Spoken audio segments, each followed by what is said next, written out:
अब अगर यहां ज्ञान की दृष्टि से विचार किया जाए तो श्री कृष्ण तो सत्य स्वरूप परमात्मा है, और परमात्मा का तो कभी अभाव होता नहीं। भगवान तो आते नहीं जाते नहीं, वो तो सदा सर्वत्र समान रूप से व्याप्त है ही।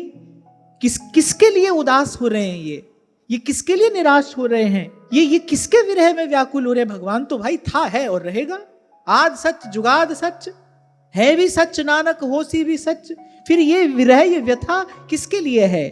ये प्रेमी हृदय है, ये प्रेमी हृदय की व्याकुलता है। और ये व्याकुलता, इसका क्यों क्या कैसे कोई कारण नहीं है, ये तो भाई प्रेम का सहज गुणधर्म है तो है। प्रेम है तो ऐसी व्याकुलता होनी चाहिए, प्रेम है तो फिर ऐसी व्याकुलता होगी। नारद जी भक्ति सूत्र में कह रहे हैं तद विस्मरणम परम व्याकुलतेति। तद विस्मरणम, अगर किसी कारण से थोड़ी देर के लिए भूल गए भगवान, थोड़ी देर के लिए हो गई भगवान की विस्मृति, तो मन की स्थिति कैसी हो जाएगी? जैसे जल के बिना मछली तड़पती है। जब श्री व्यास जी से, हरिराम व्यास जी से जब एक बार सहज में ही ऐसे ही अनजाने में कुछ अवज्ञा हो गई ना, व्यास जी सब भक्तों का यश गा रहे थे, व्यास जी को श्री कबीर जी का स्मरण हुआ, तो व्यास जी के मन में एक ऐसे हल्का सा भाव आया कि भाई कबीर जी तो ऐसे निर्गुणिया भक्त हैं, उनकी बात हम क्या कहें। और बस ये भाव मन में आया ही था कि व्यास जी को लीला चिंतन होना बंद हो गया। वो जो उनका मन रहता था ना, उस भाव में सरोबार, उस भाव का प्रवाह बाधित हो गया। व्यास जी तो जल बिन मीन की भांति छटपटाने लगे।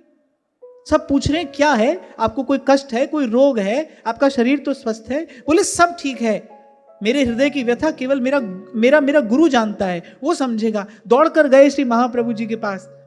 महाप्रभु जी ने जब सारी बात सुनी तो महाप्रभु जी ने व्यास जी के मस्तक पर अपना वरद हस्त रखते हुए कहा, बोले व्यास जी, आप जैसे भक्त को भी यदि इस स्थिति का अनुभव हो रहा है तो एक ही कारण हो सकता है, आपसे कहीं ना कहीं किसी भक्त की, किसी संत की अवज्ञा हुई है।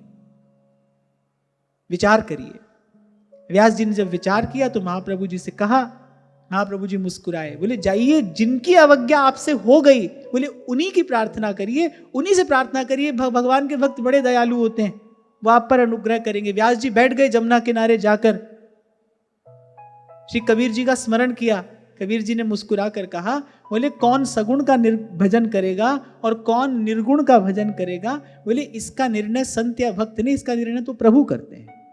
कौन किस भाव से हमारा भजन करेगा? बोले इसका निर्णय तो प्रभु करते हैं। बोले हम तो प्रभु के हैं, प्रभु ने जो कार्य दिया वो हमने यहाँ पर आकर किया और अपना कार्य करके अपने प्रभु के पास चले गए। ये निर्णय करने वाले हम कौन हैं कि भाई सगुण का भजन करेंगे कि निर्गुण का भजन करेंगे, राम को भजेंगे कि कृष्ण को भजेंगे?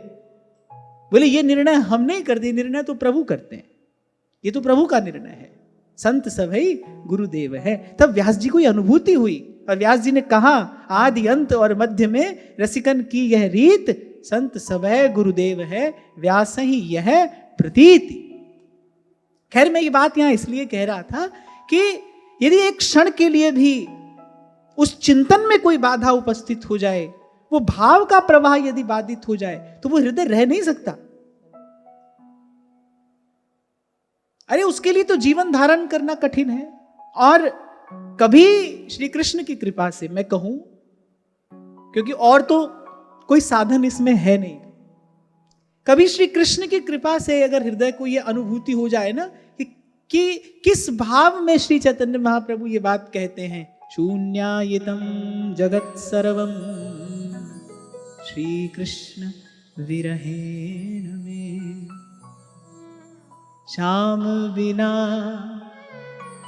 जग खारो लागे, जगरी बाता कांची। सूरदास जी कहते हैं, निस दिन बरसत नैन हमारी, सदा रहत पावस ऋतु हम पर, सदा रहत पावस ऋतु हम पर। जब से शाम सिधा निस दिन बरसत नैन हमारे। मीराबाई साहब का एक बड़ा सुंदर पद है, इस समय मुझे ठीक से याद नहीं है, मुझे स्मरण नहीं हो रहा है। एक पंक्ति मुझे याद है, जब बाई साहब कहती है कि दरस बिन दूखण लागे नैन। अरे वो तो दिन रात अपने गिरधर गोपाल के ही सन्मुख बैठी है, दिन रात उन्हीं का भजन, उन्हीं का चिंतन, उन्हीं की सेवा कर रही है, फिर किसके दर्शन के बिना व्याकुल हैं?